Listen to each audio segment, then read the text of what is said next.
Hello and welcome to Rugby Through the Leagues podcast. We want to keep shining a light on rugby that is not shown in the mainstream media. I'm Carl and thanks for joining us on the next instalment of Rugby Through the Leagues podcast. Don't forget to subscribe to the pod. Keep in touch with us on our social media platforms. It's been growing recently, a lot of interaction, so it's been great to get everyone involved. As I keep mentioning, in the last few weeks, we're out and about. I've been travelling around. As you can probably see, I look a bit like Harry Potter in a minute, sat next to a cupboard in the most recent destination. For those who followed us on socials, I managed to have a run out for a charity game at the weekend. That's why I've taken a little while to record the intros for this. It's been busy, hit the social pretty hard, and probably took a little while to recover more than I'd hoped. But had a great weekend back down at Gosport Rugby Club, playing for the Purple Cobras against Ripples of Compassion.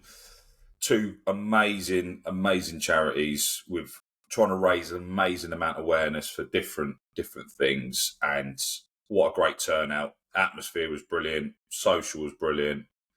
Game was quality. Some really good players that made it down. A lot of feedback from people as well about the pod. So over the next few weeks, there's going to be a few things hopefully lined up and ready for the next round of recording. So it's really good to actually get back out and speak to people out and about. This week, we've finally managed to get that door fully open at Havant. So we've managed to get Lewis Osborne and Will Knight on. We managed to sit them both down. So the first time that I've managed to actually interview two people at the same time. Looking at the edit, I don't think I fucked it up. So it should be pretty decent. Really good informative chat about what they've done, how they brought the no dickheads policy into driving a team forward in quite a hard region to resource from outside, because you don't have many teams, premiership teams to lean on as well. So it's a really, really good chat about a club that's really pulling up trees at the minute as well. I know we've interviewed them and we had Sean Sheps on the other day as well. Right, well, we've finally managed to get Havant Rugby Club on. We've talked about them enough times recently, but we've now managed to get two integral parts of the club moving forward. So we've got Will Knight and Lewis Osborne on. Gents, thank you so much for your time. This is the first time that I've actually had to interview two at the same time. So let's see how that goes and see how much I can probably fuck that up. But let's hope it's not too bad, gents. So, gents, take it in turns. Will, if you want to go first, do a bit of an intro, do your rugby journey, where you've been, and then Oz, if you can jump in afterwards, mate, that'd be really appreciated. Yeah, sure.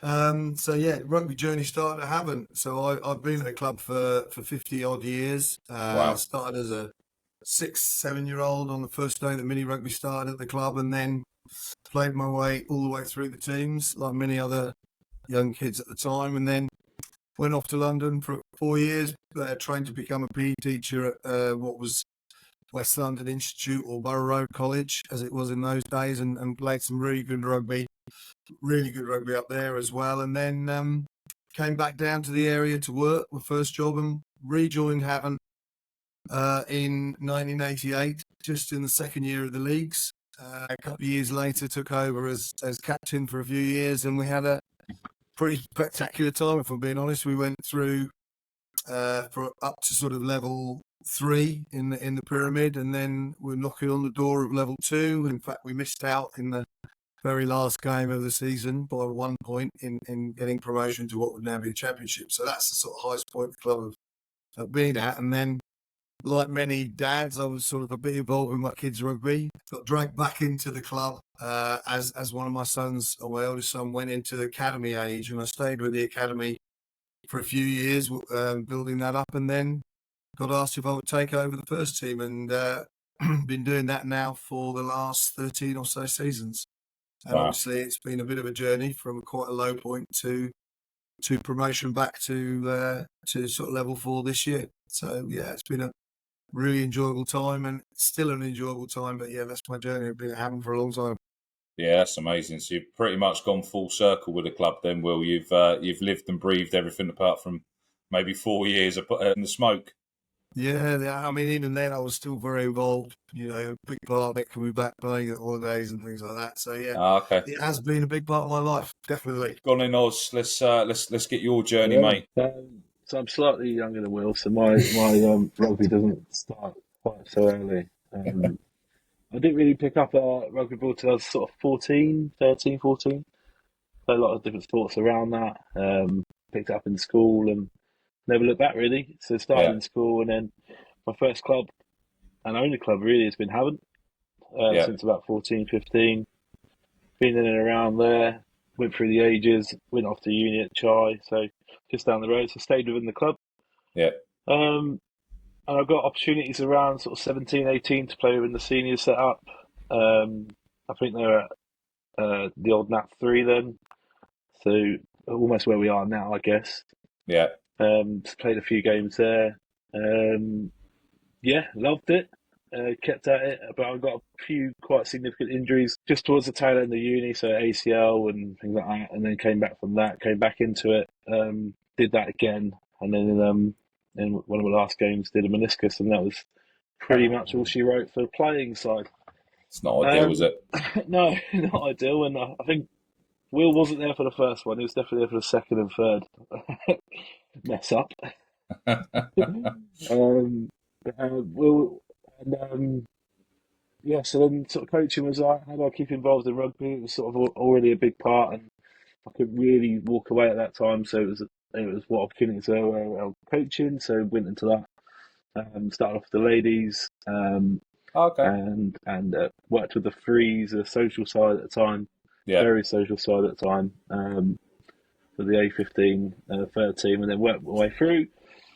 And then the journey continued through to sort of Dolphins second team, working with that and a few good coaches there, really good yeah, coaches through there.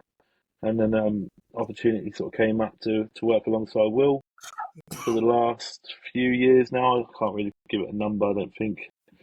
And yeah, here Amen. we are, sort of at a point now. amazing. So I'm obviously a Gosport boy. Have been. I know it's a disability for most. So Oh we've God. kind of looked up the road at you lot, and obviously always looked down to an extent. But it's a kind of a case of can't ignore what you boys have done recently. And what's been the catalyst for your resurgence at Havant? Because obviously there was quite a low point where, as you mentioned, that you guys kind of fell off the perch, and then you've now put the right bits in place over probably maybe the sort of last 5-6 years. Where was that fair to say?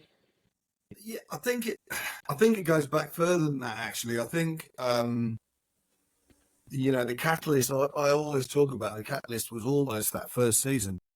Right. We got asked. I was asked to come and get involved. I got another coach involved, a guy called Mark Bella, who was the director of rugby at the Navy. And we sort of turned up to the first training session, and there were 8 players there. And I think at that point we sort of realised, Christ, what have we taken on here? Because Yeah. the 8 players were some of the Colts that I've been working with.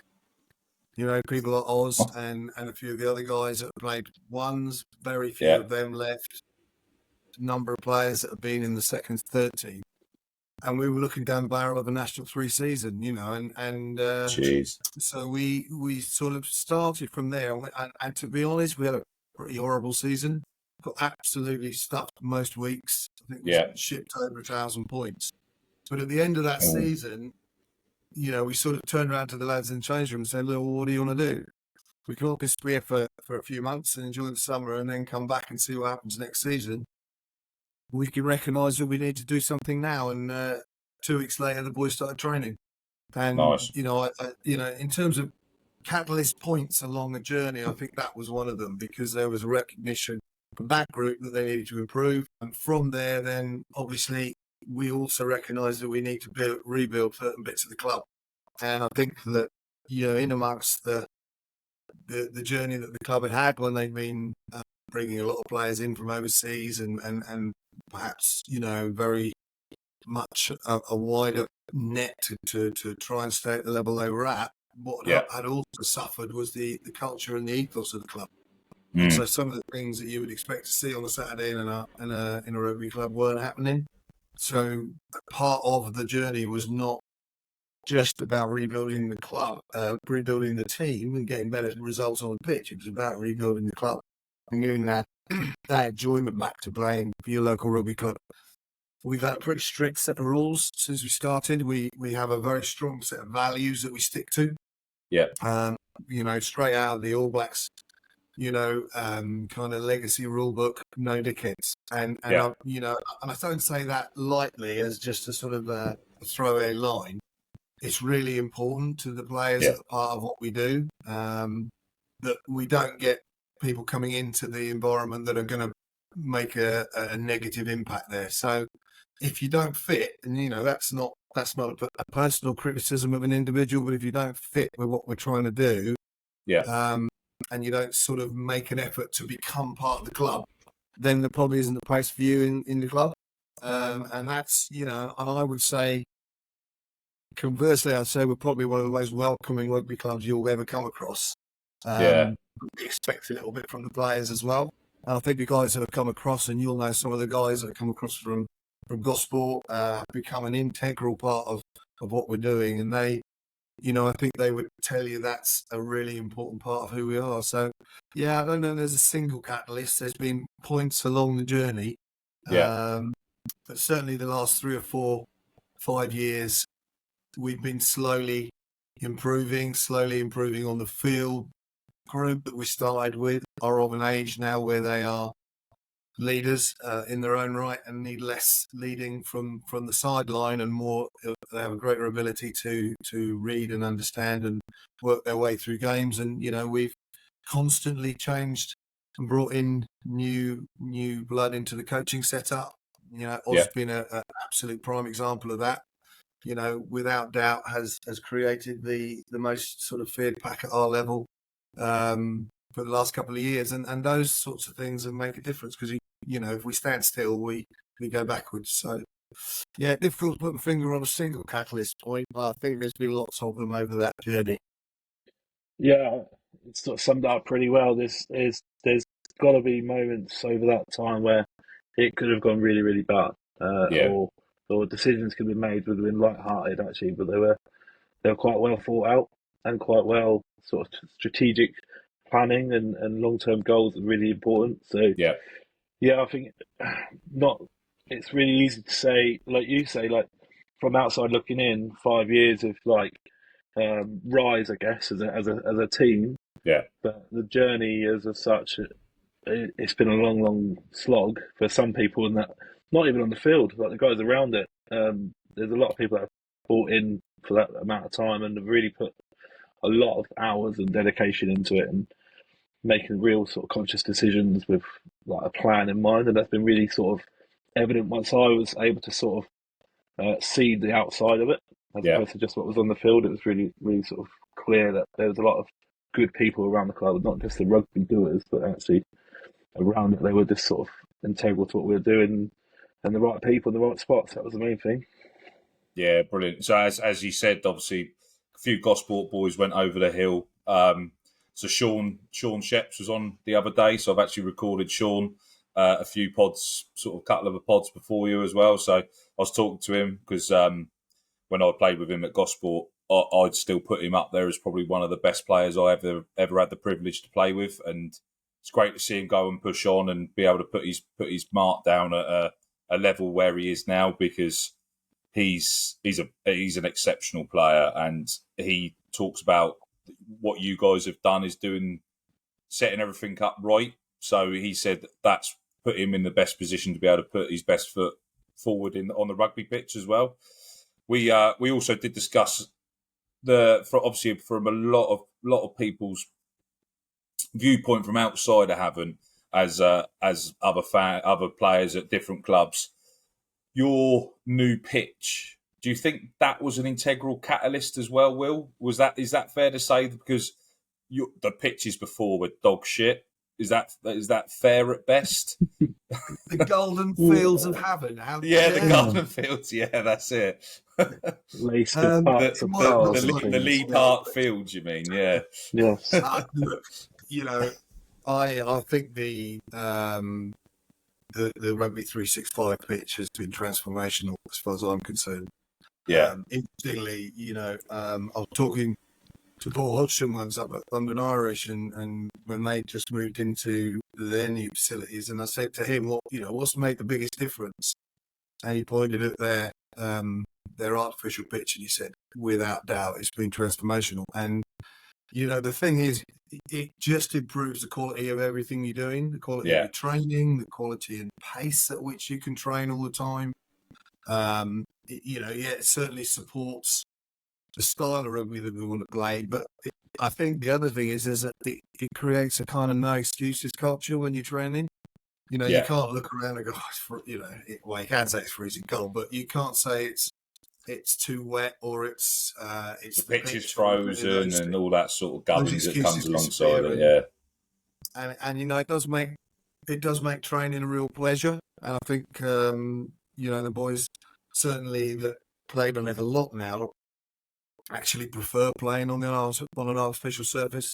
I mean, if we could play on, Twickenham every week, then they'd probably get used to that. But Yeah. it does give you a consistency and a quality of surface that at our level we're probably not going to get, on a grass pitch. So yeah, it's been an amazing addition for us. No, it's Oz. Have you noticed that as well? Probably, obviously, being part of both parts of that, being able to play on the muddy fields of Lee Park to the Yeah. to the Astro. Yeah, we don't necessarily have to avoid parts of cars that might be parked in the middle of fields Set and fire things like to. that. And well, we can't train on this part of the field because there's just water. So now it's like the no excuses thing is spot on. It's on no matter what, Yeah. rain or shine. And it can be very cold, as you know. But yeah, it's huge. It's allowed us to do everything as much as we can, and as long as we need to. It's been pretty good. Has it made it easier to, as you said, Will, put your stamp on the brand of rugby you want to play, because you're not having to adapt to every other weather condition? This is how we want to play, and then you've got to just, a lot of players have always played on grass, so you just got to adapt that slightly backwards, whereas you can be on the front foot by using a 4G pitch. I certainly think for us at home, there is a bit of an advantage on playing on it all the time and training on it all the time. There's no doubt about it. I would say 10 to 15% faster than the grass pitch, and that has some coaching challenges, because sometimes that means that your timing and things like that when you go to grass changes, and you have to adapt to that. And particularly when it gets wet and muddy, and you're playing, 1 week in the middle of December on a pitch which is equally as fast as it is on the first day of September, and then you play in the following week on a bit of a quagmire. So yeah, there are some challenges with that, and we probably need to go and train on the back pitches a little bit more to just be more used to the wet weather. But no, the advantages outweigh the disadvantages so significantly, and it's like the strength and conditioning work that we're doing and throughout the season, to have what is effectively a perfect running track under your feet all the time makes a difference, and the players have confidence from that. So yeah, it's amazing. It's been a real asset to the club, and obviously like all the other just sort of infrastructure changes that have been put in at the club over the last few years. It does make it a pretty amazing place to be able to come and play your rugby. No, it's quite. So, is there ways that you try to sort of train for those differences? Will, as you said, that might be sort of 15% speed difference and stuff. Do you like dip the ball in a bucket of water before you chuck it in the middle? Is there like ways that you sort of try to play it without having to go onto the back pitches, or do you just go through the drills and let the lads just adapt on the day? Yeah, I think we try and play the same style, and for the most part, to be fair, we've been pretty lucky over the last couple of seasons. We haven't had to play in any proper quagmires, but there is an element of the difference that you can see when you play on the grass, and sometimes it does take a little bit of time for the players to readjust to that. But they're good players and they've got a lot of experience playing on grass. So it's not something that really throws them too much. But it is, it is a consideration, I would say. Just got to remember to bring their studs, haven't they, rather than playing their the mouldies on the 4G. Yeah, we've got those props trying to play in mouldies. Yeah. Props still running around on the 4Gs with 22 mils. Just yeah, we've had a couple of those turn up with mouldies and go, oh yeah. So, what is the vision? Where's the vision for Havant? Where's it going? What's the league ambition for next year? Is this sort of where you think the ceiling is, or is it a case of no? We're going to go up. We've got to stabilise, figure out where we're at, and then we're really pushing on, or is that kind of an unknown at the minute? Obviously, with the sustainability and making sure the longevity of the club's safe first. First of all, yeah, can do. Yeah, I think we're always striving to go more, or to get more out of us as coaches and us as a club and us as them as players. I don't think we've reached our limit. I wouldn't say as a club we've got that limit is there. I don't think it's there. It's personally, I believe that over the time that we've been working together, we've added little bits here and there. Yeah. And I think in the conversations we've had throughout off season and in during last season about what we could do coming season, if we get those right, I don't think we're going to be the ones that are going to be saying. I personally don't think we'll be the ones that are saying, "Well, what if we fall down again?" I think we're going to be a little bit more comfortable, and I really think over the next couple of years we can make another push. But it comes down to those little details again. Yeah. And I'm not sitting here saying I think in 2 years we're going up and that is coming home type stuff. But what I'm saying is there's a good group of lads there that are dedicated, and there is a group of lads that have that will to sort of get it right. I think if we work well enough to get the off-field stuff right as well, I think we're in a good place. I don't think we're at our limit. I don't think that at all. I think there's a lot more to come from this group. Yeah. And the up and coming guys that might be coming in or coming up. I think there's a lot of scope for what we can do as a club. So yeah, it's exciting times. I think there's a lot of good things that have happened so far, but I think there's still more to come. Yeah, brilliant. With that, then, what's the recruitment like? Obviously, as you said, there's no dickhead policy. Obviously, being probably the highest Hampshire club, that obviously the closest, obviously being Worthing, with a lot of lads that used to look up to that. Where's your recruit? Are you targeting people that are moving into the area, or have you got a link with a Premiership club now, or is there? How's that sort of recruitment policy, or are you a case of lads, what you've done last season, you've fully earned exactly where we're going to be? We might just have to put a bit more depth to the squad. Yeah, I think there's it's a bit of all of that, if I'm being honest. So, right. As you know from Gosport, as we know from Havant, one of the biggest challenges with any club on the south coast or on any coast is at 180 degrees of your recruitment areas, water. Yeah. So you are limited. You are at the end of a train line. So that is a challenge in itself. There's a lot of rugby between us and the next sort of big, area of rugby talent, if you like. If you're going up towards London, then there's a lot of rugby clubs on that path up there. So we're always competing with that. We're competing with guys that are coming in with a bit of cash to throw around at levels lower than us, and we're competing, with Worthing certainly on the same level as us just up the road. But what we're, having spoken to or had some conversations with some guys that sort of have gone up last year and then come back down, some of the things that they've talked about is the need to ensure depth rather than, go out after the superstar player. Right. And we don't want a superstar player. If they arrive and we can convince them they want to play for Havant, then fantastic. But where I think some clubs have found themselves coming unstuck is that the next league up from where we've been is incredibly attritional. You've got like 26 games next season, wouldn't you? That's a lot. That's a hard shift as well, isn't it, Christ? They that shift. from the beginning of the season, so you don't get a break until that game's in. Wow. And if you haven't got depth, then you can start to come unstuck very, very quickly. So I think part of our sort of recruitment policy is to try to build that depth. We've approached some players. We've been approached by more players than we've approached, which is nice. Yeah. We're obviously quite well set in terms of the Navy sort of set up and where we are now and where we are in the league structure. I think that makes us a more attractive club for potential Navy squad players to be playing at. We'd like to get some more traction with the guys over at Thorney. I mean, it's 4,000 troops over there. There's some good rugby players in amongst that, and not too many of them are coming to play the rugby at Havant at the moment.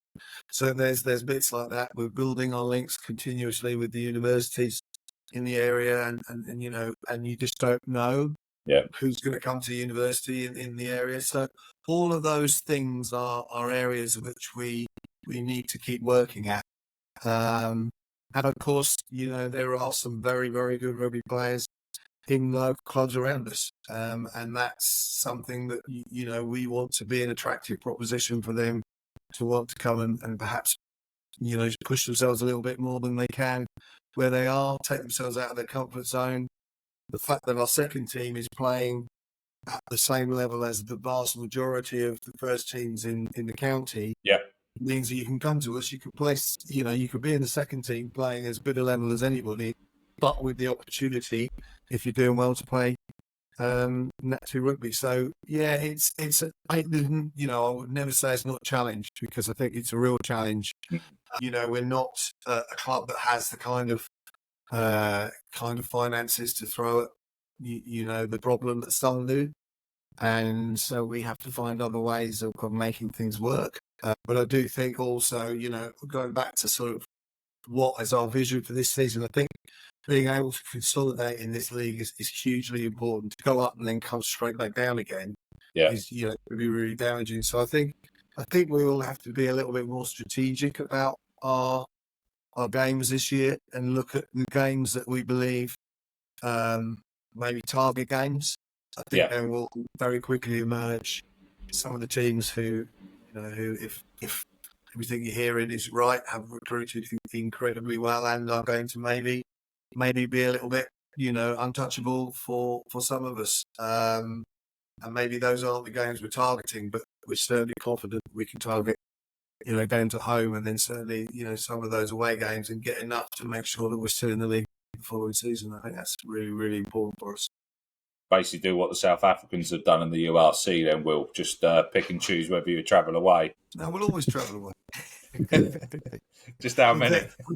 We'll take 8 different buses to get there. That's it. So obviously, have you guys got links with the Prem Club, or is the main focus at the minute tapping into the Navy and the universities? Is that probably the easier target than trying to sort of, because Quins have obviously got a big pool of teams to go and support that are in the area. Obviously losing Irish and stuff, kind of isolated down there. Obviously, anyone sort of in that Hampshire belt, haven't we? Yeah, no, I think you're right. I mean, I think the Irish connection was quite strong with the club.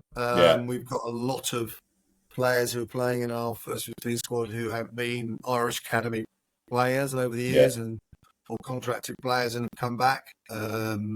We've not ever, and like no clubs in Hampshire particularly, have got a relationship with Quins. So whether that's something that we can build, I don't know.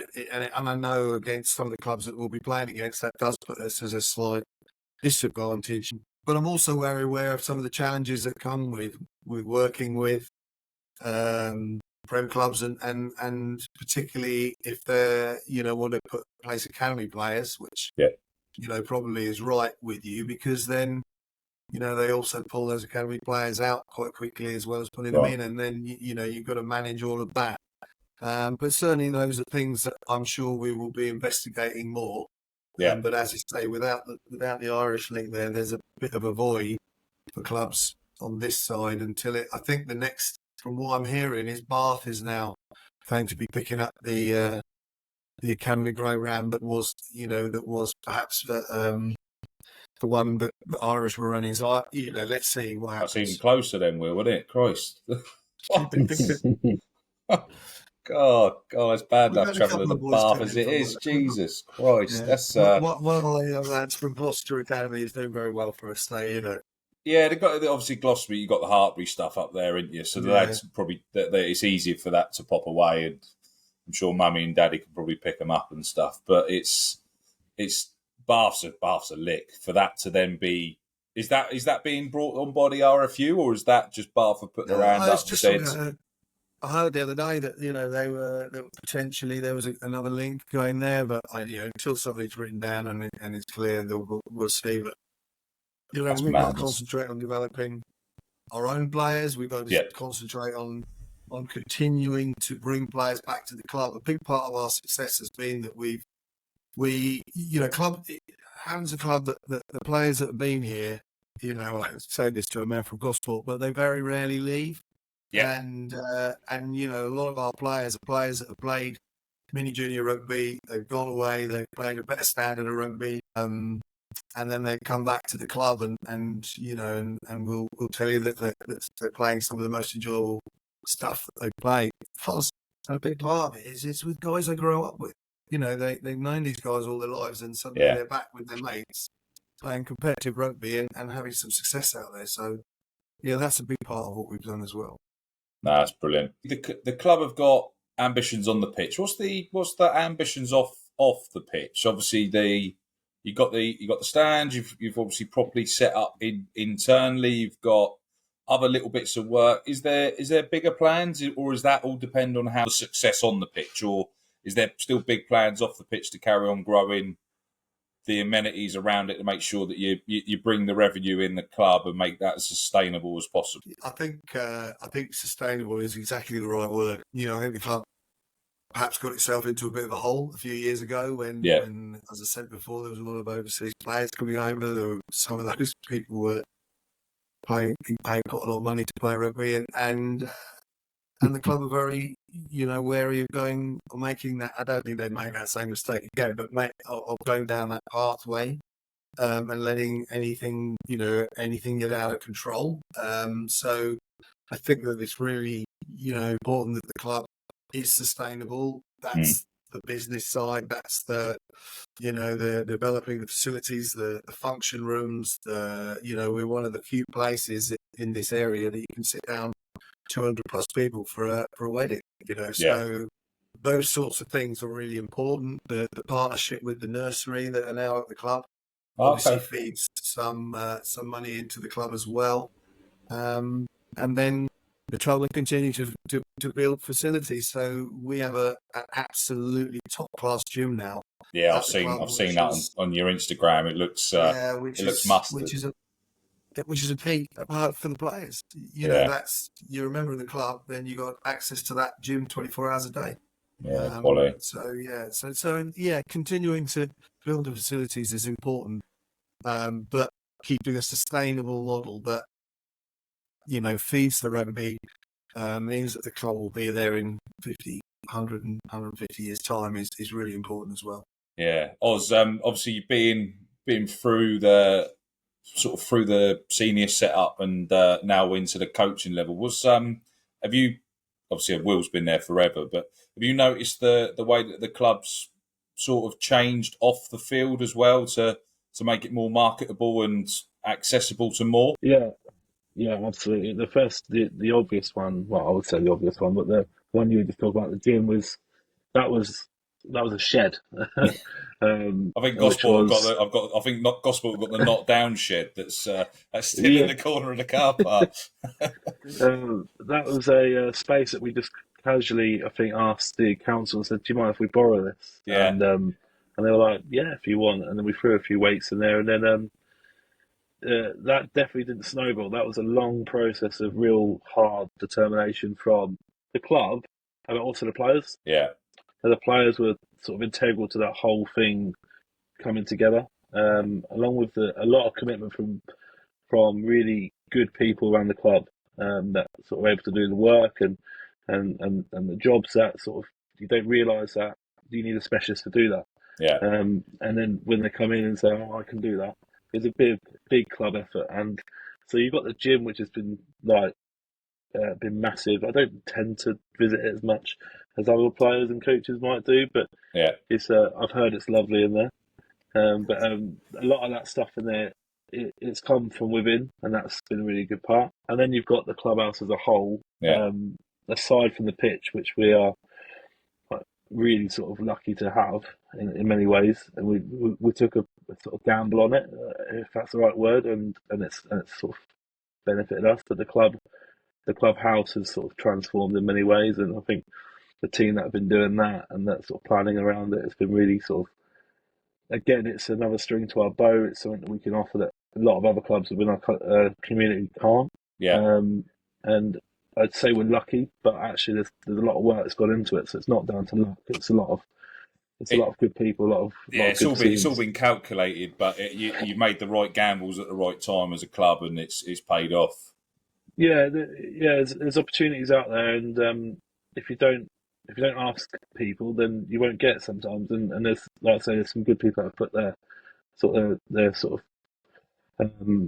their roles and sort of skills out there and said, we can do this, we can do that, and it's there's a lot of change. Yeah, definitely a lot of change. And little things like there's a tennis court next to us. So we asked the question, can we make it into a car park? Now you've got more facilities for people to come and watch, and you'll find that the footfall within the club has increased as well. Yeah. So then just little things like that, they all add up. So when you say to a player, what do you think of this? It's not your bog standard. I wouldn't say bog standard, but every club's got their sort of niche and their sort of their X factor. But it's really hard to, aside from my rugby ability at the moment or rugby sort of output, our X factor is quite big.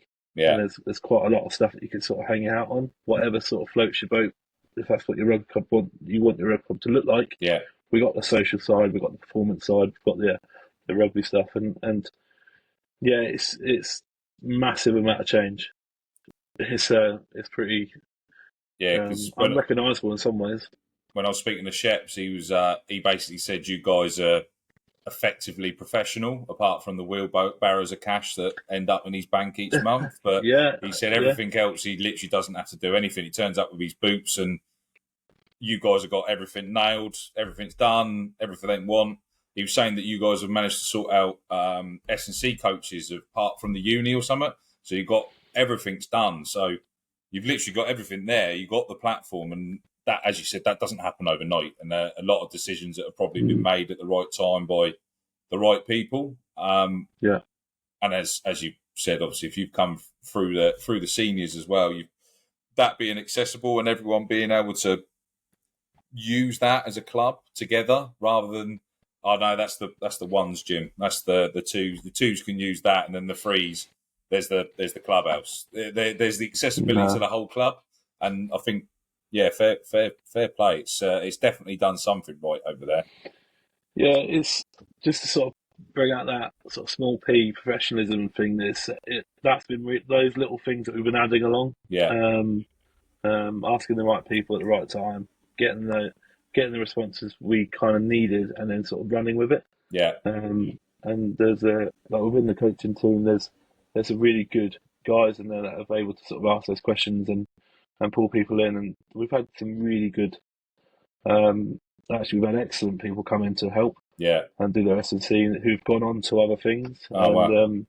It's something to put us on their CV. Yeah. And to give us that, or to give them some help as well. Yeah. So there's 40 blokes turning up every week to work on. Everyone's got their own sort of the niggle here or niggle there with physio, or there's someone that wants to work on something else. And they've got a sort of range of things they can work on as an individual within their role. So we feel like we are helping others. We're not just taking a lot. We're sort of giving back to sort of community and people that want to progress. Yeah. So yeah, it goes back to good people in the right place and getting it done on sort of little strategic improvements all the time. Yeah.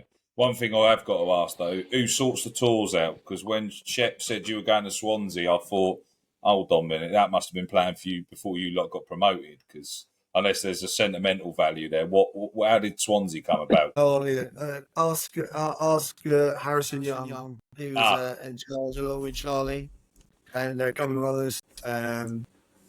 Can't say any more about the tour than that. No, nobody knows about tour. It's just where it was. That was about it. But you know what rugby tours are like. It actually doesn't matter much where you go. Yeah. It's about spending time. 42 people, I think, 42 mates went down to Swansea and had a great time. So yeah, I saw the really photos in the car park before they left. I was, I think I'm still probably got therapy after some of them, to be honest. But did you guys go? Were you invited, or were you? Yeah, I went. Did which ya? is why my voice is still struggling a little bit. But Oswald's name wouldn't get there, but usually would be. But no, it's good, and it's a good thing to do. It's been a long time since we went on tour together. Oh, really? So I think it's sort of 6-8 years since the last one. So wow. Hopefully it won't be another 6 or 8 years before the next one. No, it's that's a whole different level as well. Especially if you're trying to create that one club mentality and try and push forward for next season. They're the bits when you got dirt on your mate and you're oppo, you know when you're in the shit, they're going to save you. So obviously the lads that you've coached throughout, who's managed to go on to make it? Who's sort of gone on to the top echelons? It's interesting. I don't, there's not too many superstars. Tony Wilkinson did all right, didn't he? So he was one of the. Not too I bad. only coached him when he was playing for Hampshire under 18, so I can't really claim much. And I wasn't even coaching the backs. But no, I mean, we've had a number of players that have gone on and played at the higher levels within the pyramid. You've had guys go away and play sort of Nat 1, championship rugby, and then good level, as I really said, good I level. think the key thing for us is that they drift back down. They come back down to us, and certainly from my point of view as coach, having all three of my lads come back to the club, which I never expected to happen. Yeah. But all bringing a huge amount of experience, or Joel's always been there, but bringing out a huge amount of experience back in, that's been great. Your likes of the guys that come over from Gosport, maybe not being higher up the pyramid, but come, as the best players in their club, and then come over and make a massive commitment to integrate and then be, as central as they have been. People like, Ross Parkins, who's captain combined services teams and been involved with the army. Pete Austin, who's is captain of the army at the moment and hasn't been able to play for us for a year or so, but he's still one of our players. He's still signed for us, and hopefully we can get him back in. It's not there's not a single sort of superstar. We've had a few. Darren Leake went and played that one, and then played with England 20s, and we've had a bit of representative rugby like that. But he's back playing with us again now. So that's the kind of benefit we've had from always wanting to improve players. Always saying to a player, if you fully want to go and go play at a high level, then go and play at a high level. Nobody's going to have to criticise you. And then if you make, I'm a firm believer, if you make their experience at the club one that they thoroughly enjoy, then eventually they will find their way back to you. And that's been the case. Nice, because I had Warren Abrahams on earlier, so he's on interviewed him, and I said, what was your greatest successes? And he said, a lot of people judge him on medals, stuff like that. And he said, mine was a few times that a few lads have come crossing the road saying, I remember you coaching me as a kid doing this, this and this. And there was one of them at Bristol University recently, apparently they wanted to start the sevens team. And there's 4 lads that he coached at Quinn's Academy. And they basically reached out to him and said, we've seen you in the area. Can you come and get us, sort us together? Because everything you've done for us at the academy. He goes, I just done it at my own time. He said that because I absolutely love people reaching out and making that impact. And I think as coaches, that's the biggest bit. Like the trophies and stuff like that are brilliant, but it's actually making a difference on a person or a group of people. That's the bit you remember. Like the trophies was just a point of where you were at that time. No, I agree with that. I mean, the development of individuals I've said it often, not only have we got some outstanding players at Havant Rugby Club, but we've got some outstanding people. And those guys, some of the guys, we say we've been doing it for 13 seasons. Some of these guys have been on that journey for 13 seasons and have been massively integral to the success that the club have had. And that's, some of them are outstanding players. I know he's my son, but Joel is probably the best player we've had, and could have gone and played at a much higher level without a shadow of a doubt. He had an offer, he had offers to go and do that, but he stayed and sort of set a tone, and then other people have come into that, and we work, in that way together, and like you're saying about Abraham, but the guys that come back and talk to you about how much they've enjoyed the experience, or the guys that are now still in it and enjoying that experience, that's as important as winning leagues and anything else that you do in rugby. Because after all, it's how we talk about it and the memories we have that really are the sort of golden, are the things that we cherish the most, I would say. Oz, how have you found the transition from player after probably retiring due to injuries, as you said? And have you found it fairly seamless, or did you have to sort of work a little bit harder to sort of go from teammate to sort of coach, or have you literally taken to it like a duck to water and it's just come naturally? Oh, I don't know about that. Anyone that's had to stop rugby not for their own sort of choices, that's quite a dark sort of place to be. Yeah, in many ways. But actually, the group around me at the time was brilliant, and the coaches around me at the time were brilliant. And like I said, it was that opportunity, and just asked a question, and it was just sort of free, and said, yeah, have a crack at it if you want to. And there was obviously encouragement and about what I'd done on the field before that. So I've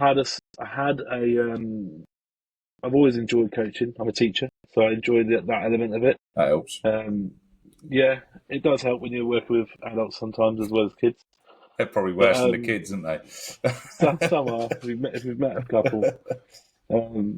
No, it wasn't easy. I won't sort of sugarcoat it. It wasn't easy as personally, but actually over time, it's got better. And what's the hardest bit you found, Oz? What's the hardest what was the bit that you really struggled with then? It's that bit where you go, I'm not going to walk out the tunnel and play. That's the hardest bit. Yeah. You're putting your boots on to point people in a direction rather than putting the boots on to be told where you go. Yeah. Almost every other weekend you're walking out of that quite incredible atmosphere. For a small club, it's quite a good place to be. If you've ever played there, you might know, but it's very rare that you get that environment, and so that for me was the hardest bit, having the boots on, walking behind and not finishing it off. That sounds a bit silly, but sort of living vicariously through those guys out there for the first few seasons. And then it was easier over time, I guess, to sort of step away and understand my role a little bit better. And I enjoy the intricacies of it. Yeah. Around that coaching side of it, so it's allowed me to sort of focus on that. And yeah, it's been amazing. It's been amazing. It's obviously tough bits because you hate losing and you hate understanding why and not being able to put it right yourself. So you have to go and communicate that in the right ways. And sometimes you get it right, sometimes you don't, and that's part of coaching or teaching or whatever you want to look at it. Understanding the person, I think, is really important. There's a lot of different people out there, isn't there? So you can approach with a stick or a carrot, and sometimes a cuddly toy for some of our players. So there's different ways and means of doing it. But I think that's been the toughest part. Is definitely the transition phase that took longer than I would have liked, obviously. Yeah. But I think I'm doing okay.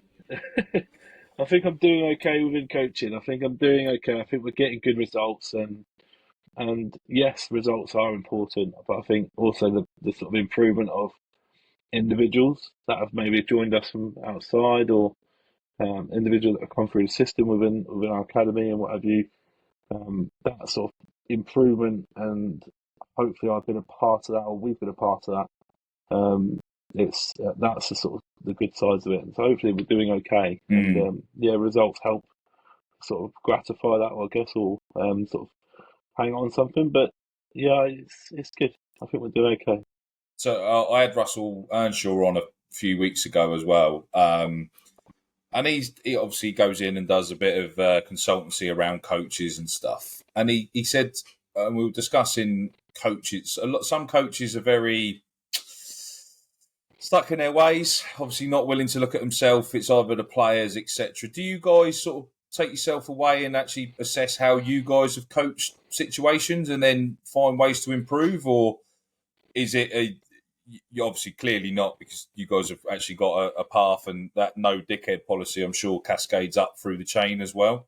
So do you guys sort of take yourself away and think, actually, I could have potentially done that better, or you're all together and say, actually, lads, we should have done this or that? I think both. I think one of our sort of golden mantras in the coaching team has been, if the performance is poor, the first thing we do is we say, what should we have done differently? And then by that I mean, what could or should the coaches have done differently? And if when we look at that, sometimes we'll think, do you know what, we got that wrong, and we'll reflect on that and then talk about how we change it.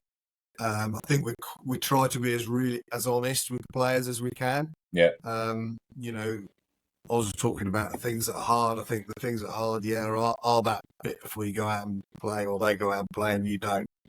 I don't miss being battered anymore, but I do miss that sense of going into battle with your mates. But I think the other thing that's really hard is ringing players up and telling them that they're not selected this week. And, when they're as desperate to play as any rugby player is, that's always a tough conversation. Nobody wants to see Oz or Will's name come up on their phone on a sort of Wednesday afternoon before selection is announced, because they kind of know what's coming. But I think it's really important to be honest and to be upfront, and to try and make sure that players understand where we're coming from and where they sort of sit within the pecking order, because otherwise it's difficult for them to sort of understand what they've got to do to improve.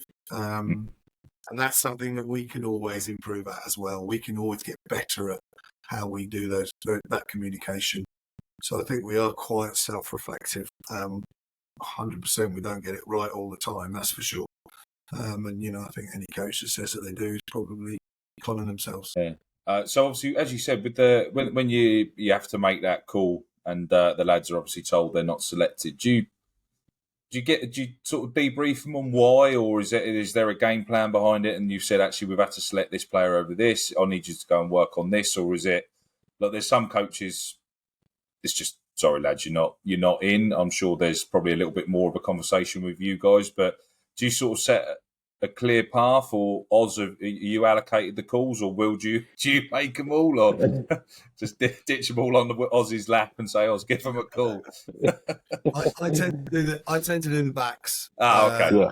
And then Oz looks after the forwards, and then the guys, if it's a second team player, the guys who are looking after the twos will make those calls. So we divvy it up.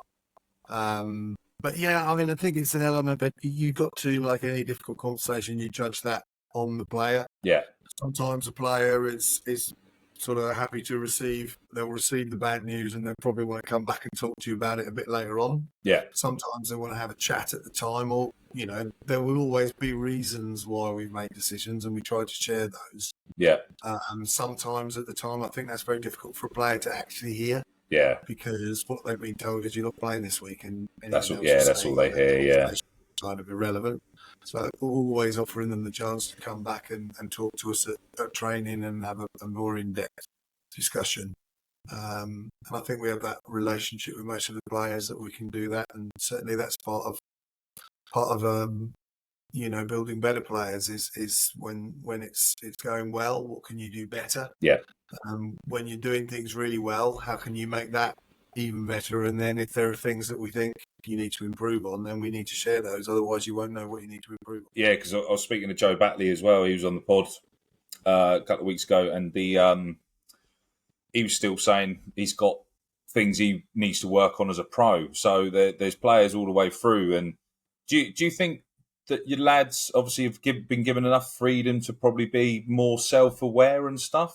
Is there a lot of onerous on themselves to develop on the things that they know they're weak on? Do they come to you and say, I need to really work on this, how should I do this? Or is it, are some of them being told and nudged in the right direction still? There's an opportunity for them. For the first point, we obviously a lot of clubs they film games, so we make that quite sort of available for the players, and they're quite good at reflecting on that. Right. And then when it comes to training, we're quite good as a squad within the forwards of reflecting on the session, or on the game. Yeah. What was good, what missed opportunities there were, and then there's been opportunities to sit one-to-one with players and have that conversation about just specific moments of decision making, what it might have been here and why, and what do we look for, certain triggers and what have you. Yeah. So there's been opportunities for that, and guys are quite good at that. Brilliant. And I think that comes down to that element of honesty. Yeah. Like Will said, if we're making those calls, they're almost expecting a call of some description on a Wednesday. If they feel they're in and around that area, and if we don't make the call and they find out otherwise, then it's a little bit frustrating for those. So we're quite good at sort of being honest and being on that. So our responsibility to do that is important. Yeah. It's then down to those guys' responsibility to look at the video and be reflective and be quite critical in some ways about what they've done and what we've done as a squad. And then it's a team game as opposed to like them go away and find something to do about it. It's as a team, it's coaches, players finding the skills and finding the drills or those little nuances that you might do in a game and how to replicate that in our training and just to get those opportunities to repeat it and make good decisions, I guess. And I think we're going back to that feedback about how we do as coaches. I think we are quite not critical, not the right word, but we are very reflective and very honest with each other, and let's find ways of dealing with it and going forward with it. Mm-hmm. It's the players do have the opportunity to do it, and they do. A lot of them do it. Brilliant. And like Will said, some just go, oh no. Some can't get out of bed on the Sunday, so don't really want to watch for reasons why. Yeah. I think the other thing it's whatever they need, isn't it? Yeah, I think the other thing which has really developed over the last few years is the leadership within the player group, and so much of our analysis or reflection also comes from them. Players will be critical of themselves, of units within the team, and they'll look for ways to improve that, and are constantly thinking about what can we do to improve. So there's much more of I would say a kind of collegiate way of developing our sort of style of play now than there perhaps was maybe 5, 6, 7 years ago, where I think we were very much dictating this is how we're going to play. Yeah. We're more about creating a framework within which we can play, and then adding the nuance through the player squad as well as through the coaches. So we work on it together. Yeah. And that's been really enjoyable. That's been a massively enjoyable part of the development of this particular group of players. They can work things out for themselves, and that you see that on the pitch. A number of times this season where they've been right in the hole, and you think, crikey, this is not going well. They'll get themselves together under the place, they'll have a chat, they'll decide what they're going to do, and then they go away and execute. And that, I think, is a sign of a team with a bit of self-belief and a bit of self-confidence. Yeah, that's quality. So, obviously, with that unity as well, that's not just you have got that whole one club ethos as well, haven't you? So your twos and your threes, because even your threes are playing at around sort of level 7, is that right? No, threes are playing at level 8. Level 8. So still not a terrible standard. So no, it's so they've just been promoted. The twos came third in the Hampshire Premier Division. Yeah. And actually the twos is a really interesting one because at the moment they can't get promoted because of the league rules, which may change in the future. But it gives us an opportunity all the time of course they will win the league, don't get me wrong, but that isn't our primary consideration with the twos. It's about giving the right players the opportunity to play at a competitive standard, to be able to develop themselves, and then perhaps to be ready for opportunities to play, for the first 15 squad. And it's been proven every time we pull players up from the twos to the ones this year that they've been more ready than they've ever been. Yeah. I think that's down to the fact that they're playing a competitive standard rugby every week in that Hampshire Premier Division. So, yeah, that's worked really well for us. And the club is very much a one club. We go in the bar at the end of, on a Saturday night, and it's first, seconds, thirds. You'd be struggling to know which one's playing for which team. It sort of doesn't feel like there's any kind of divide in there. And I think that's a really important part of Havant Rugby Club and the way we are. I think as Sean said as well, the pitch being available to play like a Friday night game as well, that frees up the lads to come and watch that and then be able to go and sort of support the other teams on the other games. Do you think that's really sort of helped push that one club mentality as well, that you can put a game on a Friday night and then still be able to everyone go and see the ones or the threes or however it sets up, or be able to play the game beforehand and then you've just got like a double header? It can't. I think it helps massively.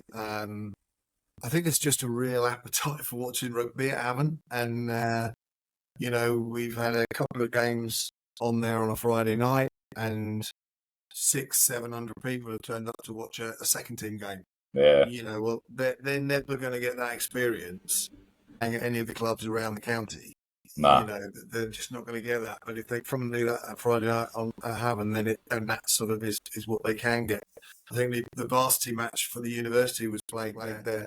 Yeah, I see that. Yeah, a few weeks ago, and there's well over 1,000 people have turned up to watch. And there's also not many clubs that can host that many people. So it is a venue that lends itself to the usage that it's getting, but it's also, as you say, has contributed to this culture within the club where, I know that if the thirds are playing before a first team game at 12 o'clock, 90% of the first two squad will be there watching them. Yeah. If the seconds are playing on a Friday night, or the thirds are playing on the Friday night, or the vets are playing against the Navy on a Wednesday, most of the squads will be down watching them. And that does build a real strong ethos within the club, I believe. Yeah. So obviously, as you tapped on there, other clubs are able to sort of use your pitch. Is that just accessible? Is there a fee, or is it a case of you just take the revenue through the bar, or is it just made accessible for the right links and the right connections, especially with the university if you want any of their players? Yeah. The pitch is actually owned and operated by the RFU, so okay. It's a Rugby 365 pitch. Yeah. Part of the agreement when you get a pitch like that is that you have a local rugby partnership. So there are a set number of hours which the club get as the host club. If we want additional hours, we have to pay for those hours through the 365 booking process. Yeah. And obviously at the weekends for the minis and juniors, they will book some time. But yeah, any of the local clubs can book the pitch to come in and play games. The idea is that, if say Gosport pitches are unplayable and they don't want to cancel a league game, then they can look at the weekend, they can book a pitch at Havant and come down and play that game. Yeah. I mean, to be honest, that in the time we've had it hasn't happened that often. It has happened a bit, but not that often. Yeah. And I think that's tied into clubs not wanting to lose the revenue from their own club. And it is difficult, but no, there's a fantastic facility there available for the area pretty extensively now as probably their main venue, along with just a couple of other grounds, because of the quality of the pitch and then the quality of the off-field facilities as well. So you guys are obviously just on the beck and call that the sort of the pitch has been booked, we've got to open the bar, or is it a case could somebody turn up with a little TP and some cans and sell it on the side, or is it you've got full exclusive rights to open the bar, or just a cooler of beer just in the corner? I think so. The club and the bar and everything else is Havant Rugby Club. That's separate. So if a club, if somebody wants to just come and play a game of rugby on the pitch and then disappear, they can do that. That's not an issue. Yeah. But obviously, if they want to then use the facilities at the club, a bar can be used. But then obviously, if they want food and things like that, then obviously the club will charge them for food. But generally, it operates like any other rugby club in that sense. No, that's fair play, gents. It's been an absolute pleasure to try and get under the bonnet of where the resurgence has been, and as you said, it seems to have gone back a bit further than what the outside can see in. Will Oz, obviously great to see that you've been part of the club and then moved into the coaching rather than, as you said, getting lost in that wilderness of wanting to play but can't physically get over the line. So it seems like what you guys are doing is brilliant, and being a gospel boy, I fucking hate it, but it's credit where credit's due, gents. You've you seem to have got something right, and it's good to shine a light on Hampshire rugby. Just a shame it's the wrong part of the hill. I think you're more than welcome to come down whenever, mate. See the light. It's been a bit of a travel from Spain, but when I'm back, I'm sure I can pop over and meet up with her for a beer and that. I'm still shocked that somebody from Gospel criticised our old first team pitch. Yeah. There's nothing wrong with Adele, mate. There's nothing wrong with that. Sideward rain. There's a whole different weather climate in Gosport. There is. Definitely. Can't win in the middle of July. Yeah, that's it. It's probably what helped us win so many games at one point was just the weather conditions. Lads, it's been an absolute pleasure. Thank you so much for your time, and hopefully when we can touch base towards the end of the season when we see you sort of consolidate and see what the plan is for the seasons after. Yeah, lovely. Yeah, absolutely. Yeah. Kushti. Yeah. Cheers, gents. Really appreciate it. Cheers, guys. Cheers, mate. Good luck with this. Well, that brings this pod to an end. If you made it this far, I just want to take a moment to thank you for listening right through and express my gratitude for following yet another episode of Rugby Through the Leagues podcast. In today's episode, we finally got that door open at Havant, understood the no dickheads policy, where they plan on going. They 100% believe that it's not over yet with what they've got available. Recently been seeing their recruitment. So it looks really good down there for another decent season at Havant. So it'd be great to see how they get on in that too. Next week, we've got the legend that is Warren Abrahams. So Warren Abrahams, I was managed to link through Russell Earnshaw, Rusty, that we had on the other weeks. Warren Abrahams has got a wealth of experience, currently working with Brazil Sevens, and just done loads and loads and loads within the game. We actually had to cut his interview short because he had to run off to go train with Carl Sinclair. So obviously, Sinks, if you want to return the favour by jumping on to fill the gap from Warren, that'd be welcome anytime. But once again, I just want to say a huge thank you to you all. Thank you and goodbye.